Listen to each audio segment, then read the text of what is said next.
กถั่วงาเกิดถั่วงาเป็นแม่นมันปลูกอย่างไรได้ผลอย่างเดียวกันตามพืชพันธุ์หวานลงจงเข้าใจแม้ความชั่ว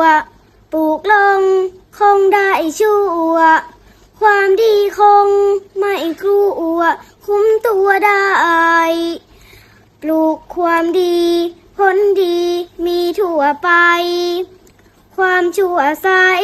อย่าปลูกเป็นถูกเอ่ย